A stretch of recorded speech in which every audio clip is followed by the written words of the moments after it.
WhatsApp செயலியோட பிரதான பாதுகாப்பு அம்சமாக கருதப்படுறது எண்ட்-டு-எண்ட் என்கிரிப்ஷன். இந்த முறையை உடைக்கிறதுக்கு மத்திய அரசு விரும்பினா இந்தியாவிலிருந்தே வெளியேறுவோம் அப்படின்னு வாட்ஸ்அப் நிறுவனம் டெல்லி நீதிமன்றத்தில் சொல்லியிருக்கிறாங்க. தேசிய அளவில் இந்த விஷயம் பேசு பொருளாக மாறி இருக்கக்கூடிய நிலையில இதில் இருக்கக்கூடிய முக்கிய அம்சங்களை இந்த தொகுப்புல பார்க்கலாம்.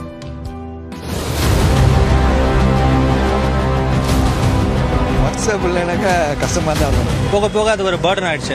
அது இல்லைன்னா ரொம்ப ஹாப்பியாக இருக்கலாங்க. இல்லைன்னா கொஞ்சம் கஷ்டம் தான். ஸ்கூல்லேருந்து எல்லா நியூஸுமே இப்போல்லாம் வாட்ஸ்அப்பில் தான் சர்க்குலேட் ஆகுது.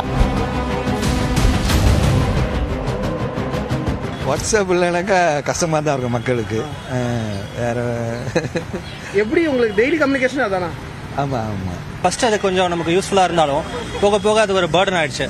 ஒரு மெசேஜை நம்ம கரெக்டாக அந்த டைமுக்கு பார்க்கலனா, ரிப்ளை பண்ணலனா, சில பேர் ரெட் ரெசிப்ட் ஆஃப் பண்ணியிருப்பாங்க.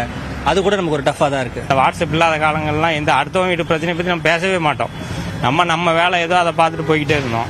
இப்போ வந்த பிறகு அடுத்த வீட்டு பிரச்சனை நம்ம ரொம்ப பேச வேண்டியது இருக்குது. நம்ம வீட்டு பிரச்சனையை நம்ம மறந்துடுறோம். நிறைய ப்ராப்ளம்ஸ் இருக்குது. அது இல்லைன்னா ரொம்ப ஹாப்பியாக இருக்கலாங்க. நீங்கள் 90s போய் பாருங்கள், அப்போ தெரியும் எவ்வளோ ஜாலியாக இருந்தோம் அப்படின்னு. வாட்ஸ்அப் நல்ல யூஸ்ஃபுல்லாக தான் இருக்கு. இல்லைன்னா கொஞ்சம் கஷ்டம் தான். எல்லாமே பார்த்தீங்கன்னாலும் ஸ்கூல்லேருந்து எல்லா நியூஸுமே இப்போல்லாம் வாட்ஸ்அப்பில் தான் சர்க்குலேட் ஆகுது. அப்படின்றப்போ அதுக்கு ஒரு ஸ்டாண்ட் பையில் வேற ஏதாவது ஒன்று இருந்து அது நம்ம அதுக்கு யூசர் ஃப்ரெண்ட்லியாக இருக்கணும்.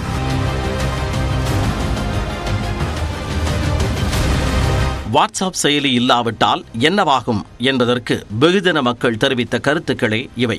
வாடிக்கையாளர்களின் பிரைவசி மற்றும் நம்பகத்தன்மையை உறுதிப்படுத்தும் எண்ட்-டு-எண்ட் என்கிரிப்ஷன் முறையை உடைக்க மத்திய அரசு எங்களை கட்டாயப்படுத்தினால் இந்தியாவில் இருந்து வெளியேறுவோம் என டெல்லி உயர்நீதிமன்றத்தில் வாட்ஸ்அப் நிறுவனம் தெரிவித்துள்ளது. மத்திய அரசு கடந்த 2021ஆம் ஆண்டு தகவல் தொழில்நுட்ப சட்டத்தை கொண்டு வந்தது.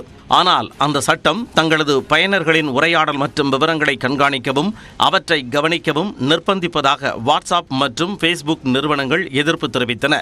அதன் தொடர்ச்சியாக மத்திய அரசின் புதிய ஐடி சட்டத்தை எதிர்த்து டெல்லி உயர்நீதிமன்றத்தில் மெட்டா நிறுவனம் சார்பில் வழக்கு தொடரப்பட்டது. வாட்ஸ்அப் நிறுவனம் சார்பில் வழக்கு விசாரணைக்கு ஆஜரான வழக்கறிஞர் தேஜஸ் கரியா, வாட்ஸ்அப்பின் பிரைவேசி அம்சத்திற்காகவே இந்தியாவில் 40 கோடிக்கும் அதிகமான பயனாளர்கள் அதனை பயன்படுத்துவதாக தெரிவித்தார். உலகின் வேறு எந்த நாடுகளிலும் இதுபோன்ற சட்டம் அமலில் இல்லை என்றும் வாட்ஸ்அப் தரப்பு வழக்கறிஞர் கூறிய நிலையில் தென் அமெரிக்காவில் கூட இல்லையா என நீதிபதிகள் கேள்வி எழுப்பினர்.